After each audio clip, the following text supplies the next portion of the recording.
The Mahindra Scorpio has been one of the most popular SUVs in the Indian market. Plenty of features, a strong engine and good value for money meant it always bought in good numbers. Now Mahindra has kept updating the Scorpio over the years with minor nips and tucks and adding features. However, there have always been a few niggling issues. A very bouncy ride quality along with a chassis that simply cannot match the engine being some of the primary ones. Now for 2014, Mahindra has finally addressed these issues with an all-new modular chassis and a few suspension updates. We put the pedal to the metal on the new Scorpio to see what it's all about.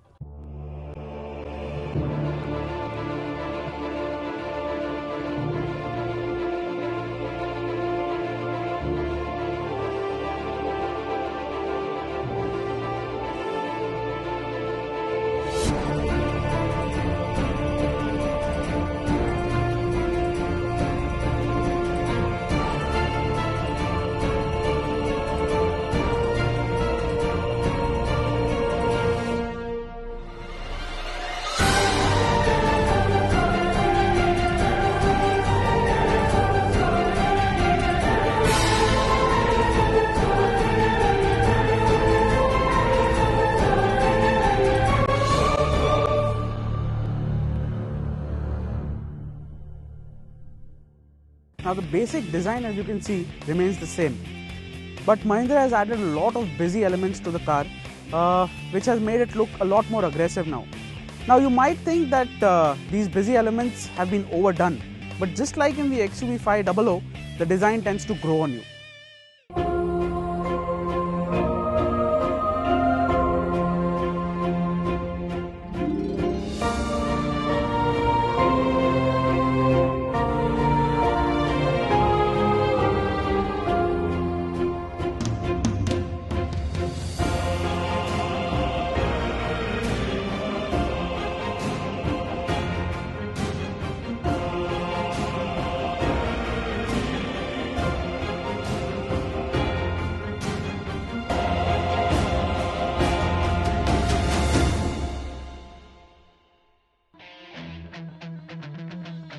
So while the basic design is the same, Mahindra recently has added a lot of busy element to the new Scorpio.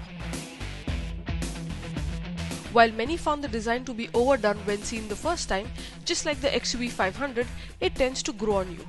Ogle at it and you'll notice that the Scorpio looks much more aggressive now. The front end is completely redesigned with a reshaped bonnet, projector headlamps and a more toothy grille.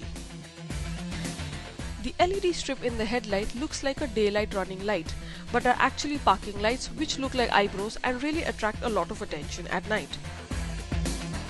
The good thing is that the new front does not look out of place considering the same age-old silhouette is retained. On the side, the pillars have been blackened and there are new 17-inch alloys compared to the previous 16 inches. While the side claddings are body colored in the S10 variant you see here, the lower S2 and S4 variant gets unpainted black cladding. The rear is where the designers seem to have got the busiest. A large matte plastic insert runs across the entire width of the tailgate, which frankly does not gel well with the looks.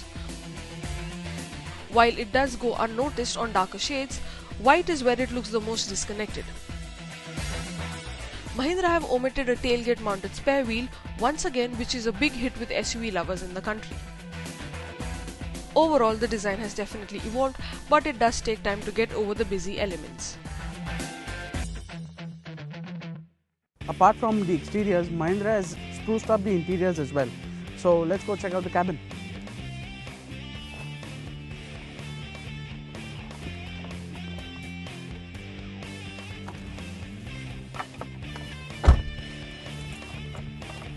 Whew. So as you can see, it was more of climbing into the car rather than getting into the car. Now the Scorpio has quite a high ground clearance, because of which you really need to climb into the car. Now it does have a side step, but that doesn't really help since it's quite thin on the outside and you barely have any support. Now Mahindra has taken quite a bit of an effort to make the interiors feel more premium. You get plenty of nice touches like the dual tone dashboard, you've got dual tone seats, and you've got these nice carbon fiber inserts on different places as well. You get these nice silver strips on the door panels as well. So overall you get quite a good feel about the interiors. The steering wheel feels quite good as well. You get all the steering wheel controls mounted on it, and you get this nice silver touch on the steering wheel as well, which makes it feel quite premium. While the overall ambience is quite good, there are a few niggles. You feel quite restricted in the Scorpio, mainly because the door panels are so close to your hand that you barely get any free movement. As you can see, turning the steering wheel, the elbow touches the door panels. Now the Scorpio gets height adjustable seats as well, but in order to adjust the seat height, you need to open the door and then raise the seat height, because there is no place to put your hand inside near the lever.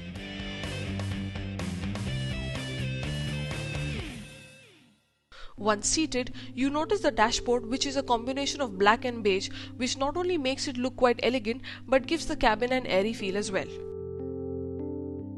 To add further contrast, there are silver and carbon fiber inserts as well, which add a sporty touch. However, bright colors attract a lot of dirt, and it's no different inside the Scorpio.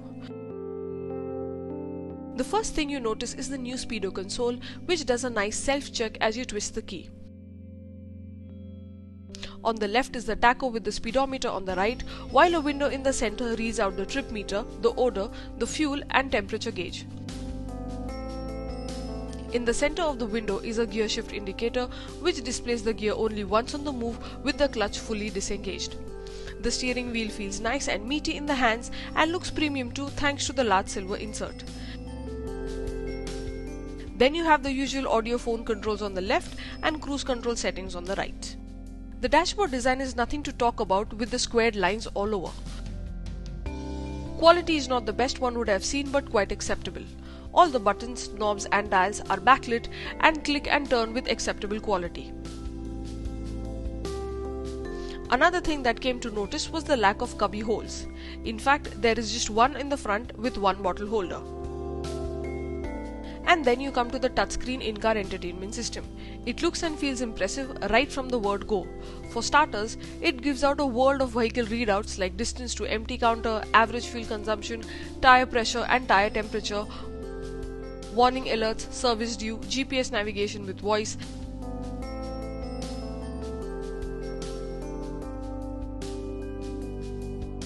telephony options and a video instruction manual.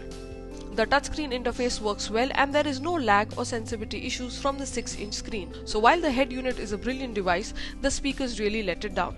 Upgrading to a good set of speakers will definitely do justice to the HU and better the overall experience in the car. Seating is just how one would expect in an SUV. Nice high-perched driving position with good support all around. In fact, both the driver and the co-passenger get armrests, which makes long drives extremely comfortable. However, all is not ergonomically perfect. The clutch pedal has quite a long travel, because of which drivers who like to sit slightly further away from the wheel find it difficult for full clutch actuation, and it's a problem with shorter drivers as well. While the armrest works just fine for the driver, the right side rest has a deep pocket right where the elbow is supposed to rest, and that gets a little uncomfortable at times too. Also, the seat is so close to the door that it is impossible to adjust the seat height with the door closed. One has to open the door to reach the seat height adjustment lever. While the view of the road is perfect thanks to the slim A-pillars, it's not the same when you need to reverse. A smaller rear windscreen and a high-ish tailgate means one struggles to reverse out of tight parking spots. While our variant did have parking sensors, it will be wise to check the area on foot before you reverse this hulk. Another oddity was the central locking mechanism. There is no button to lock or unlock the doors. It's a smaller little lever on the driver's side door which one needs to pull out and push in. While that may seem like a simple affair, the lever has a lot of resistance and needs quite some effort to do so. All the buttons and knobs work well, even the aircon chills well and did not struggle in high temperatures. Auto sensing lights worked well too and come on in quick time. Climbing into the rear bench, you realize there isn't a big improvement as far as space is concerned. While knees won't scrub against the front seats, we expected better legroom for a vehicle this size. Thankfully, the awkwardish recline position has been corrected. It's quite a comfortable posture with decent levels of under-thigh support. It's quite wide too, and 3 people can be comfortably accommodated. Even on a hot day, the rear vents worked well, keeping the rear passengers comfortable. Open the tailgate sideways and you are welcomed into the third row with 2 jump seats. Now these aren't meant to be as comfortable as captain seats, they are meant for 2 people who suddenly turn up and need to be dropped off along the way. Because there is only so much time you can spend on a seat which has an almost 90-degree incline angle. With no passengers in the third row, the Scorpio can swallow a large amount of luggage easily for those long weekend trips or more. The new Scorpio retains the same 2.2-litre M-Hawk engine from the previous model, and that is not a bad thing at all. Crank the starter and the Scorpio, as you could notice, vibrates itself to life. But once on idle, it's quite smooth. Getting off the line, the Scorpio eases off gracefully without any crudeness. And that is also thanks to this all-new gearbox. It's the new 5MT 320 5-speed gearbox that's been borrowed from the new updated Xylo. So while this does give smooth gear shifts, the throws do get a little irritating because they're a little on the longish side. Coming back to the engine, the 2179cc diesel unit gathers momentum quickly, pushing out 120 PS at 4000 RPM and 280 Nm of torque, and aided by a variable geometry turbocharger, the revs rise quickly and so do the speeds. Slapping on the V-box, the Scorpio hit 60 kmph in 5.4 seconds and when charging past 100 kmph in 14 seconds flat. And the speedo needles keep climbing as you go past 160 kmph, after which things start getting hairy. However, more than outright performance, its drivability is what matters here. 60 to 80 kmph in third gear took just 3.8 seconds, while the same in third took just 3 seconds flat. One barely needs to shift gears as the Scorpio has enough grunt to pull from speeds as low as 30 kmph in fourth gear. Hit the highways and the Scorpio shows its forte. It cruises effortlessly carrying 3-digit speeds and can do so all day. Refinement is quite good even at higher speeds with no intrusive humming whatsoever. Shedding speed is not a problem either. No disc at the rear, but our variant came with ABS and EBD, which keeps a lot of drama in check. Slam the brakes and the retardation makes the noise dive quite a bit. Standing on the brakes at 100 kmph, the Scorpio came to a halt in 4.2 seconds, covering a distance of 53.2 meters.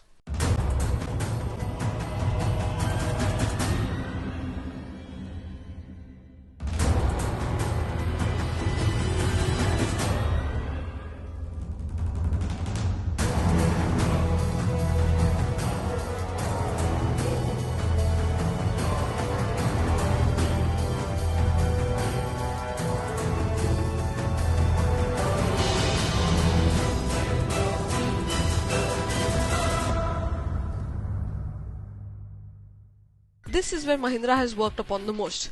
There is all new hydroform modular chassis which Mahindra claims is twice as stiff as compared to the outgoing car, which means the chassis flex is reduced to a minimum. Also, the new car gets all new front and rear axles along with reformed suspension bits. To further keep the Scorpio's roly-poly nature in check, Mahindra has also thrown in an anti-roll bar at the rear. And the moment you get behind the wheel, the difference is immediately felt. Ride quality has gone up quite a few notches and is much more absorbent. The damping is much better as well, and even after going into a bump, the suspension settles down much quicker than before. However, ride is still a little bouncy, and thanks to its high center of gravity, the Scorpio is always moving around. Out on the highway, straight line stability is quite good, and even when shown a set of corners, the Scorpio is a completely changed animal thanks to the new underpinnings and a slightly wider track. The steering feels good as well and does not feel overtly light when the speeds build up, which is a good thing. At parking speeds, the hydraulic unit does get a bit heavy, but nothing to strain the muscles. The turning radius is a tad bit better as well. Mahindra has definitely worked hard in the ride and handling department, and by and large the effort seems to have paid off. Brimming the 60-litre tank, the Scorpio managed to return 10.4 kmpl in the city and 13.7 kmpl on the highway, giving it an overall figure of 11.2 kmpl, which gives it a range of 672 km before you head to the next fuel bunk.